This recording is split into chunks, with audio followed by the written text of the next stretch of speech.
Olha que interessante o artigo 14. Por exemplo, se o irmão cometeu um pecado, esse pecado está entre ele e Deus, e de alguma forma o conselho veio a saber disso, mas aquele pecado não é público. No caso, será aplicada a disciplina e comunicado a ele somente.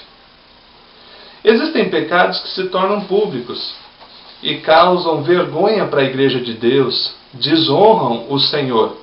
Nesse caso, a pena é aplicada ao faltoso, é comunicado a ele e é comunicado também à Igreja, que determinado irmão, ou quando for o caso um concílio.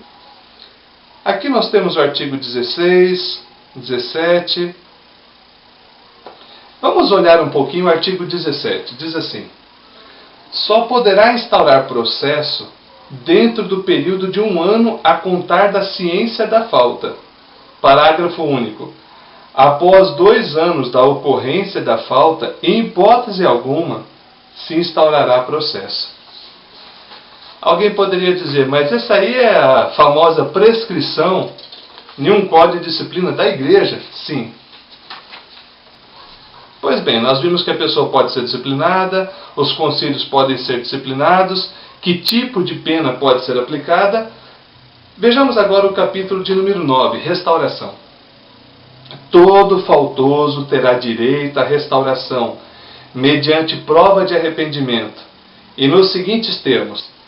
Letra A. No caso de ter sido aplicado penalidade com prazo determinado, o concílio, ao termo deste, chamará o disciplinado e apreciará as provas de seu arrependimento. Letra B. No caso de afastamento por tempo indefinido ou de exclusão, cumpre ao faltoso apresentar ao concílio seu pedido de restauração. Letra C. O presbítero ou diácono deposto só voltará ao cargo se for novamente eleito. Letra D. A restauração de um ministro será gradativa.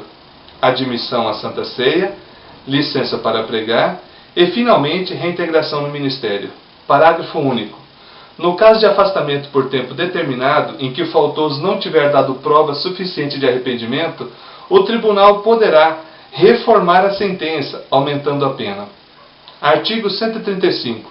Este Código de Disciplina é lei constitucional na Igreja Presbiteriana do Brasil, só reformável nos mesmos trâmites da Constituição. E assim, pela autoridade com que fomos investidos, ordenamos que este Código de Disciplina seja divulgado e fielmente cumprido em todo o território da Igreja Presbiteriana do Brasil.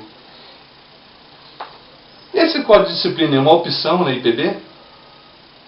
Nós vimos claramente que o artigo 135 diz não é uma opção, é uma lei, faz parte da nossa igreja e deve ser observado por cada pastor, presbítero, por cada oficial, por cada concílio. Para que isso? Para que haja paz, para que haja ordem e principalmente que o nome de Deus seja honrado por todos aqueles que se dizem cristãos dentro das igrejas presbiterianas do Brasil. Vamos estar dando agora uma visão panorâmica dos princípios de liturgia. É importante ressaltar logo no início que quando falamos de princípios de liturgia, não estamos falando de algo optativo, ou seja, que a igreja faz se quiser ou se não faz. Esses princípios são norteadores e são também lei na Igreja Presbiteriana do Brasil e deve ser obedecido por cada pastor, presbítero, por cada concílio. Pois bem, convido que você acompanhe conosco no material que foi disponibilizado o índice dos princípios de liturgia.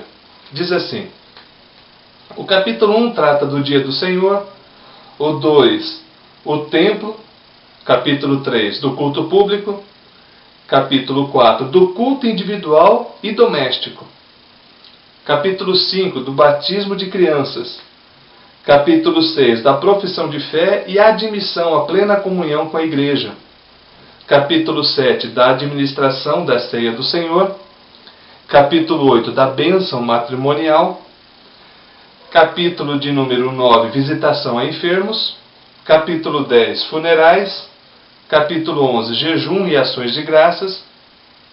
Capítulo 12, ordenação e instalação de presbíteros e diáconos. Capítulo 13, licenciatura de candidato ao sagrado ministério.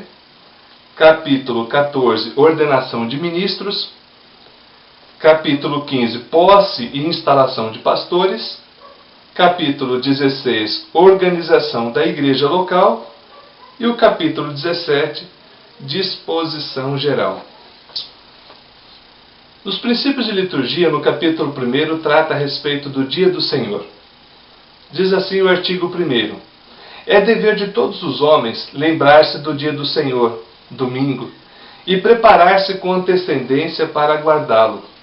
Todos os negócios temporais devem ser postos de parte e ordenados de tal sorte que não os impeçam de santificar o domingo pelo modo requerido nas Sagradas Escrituras. Artigo 2º.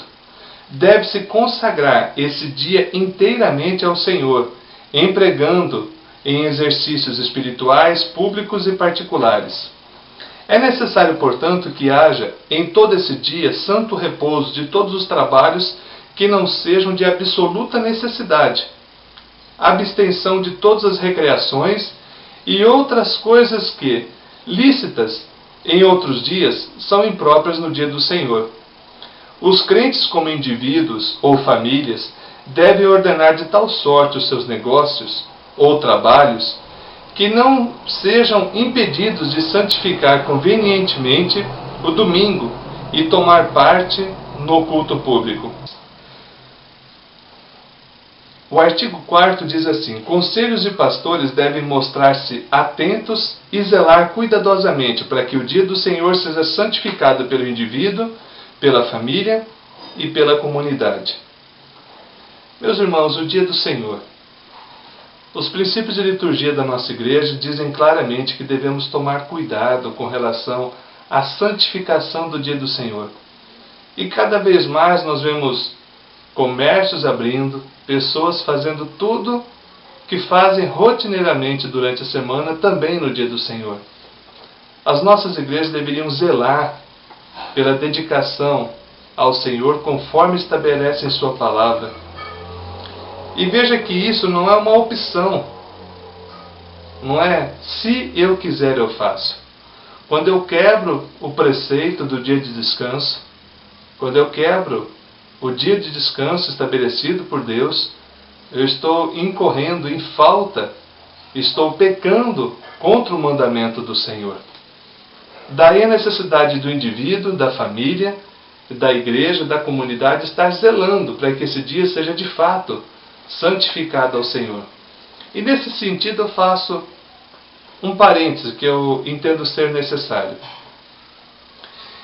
Por várias vezes eu vejo cristãos fazendo comércio no dia do Senhor.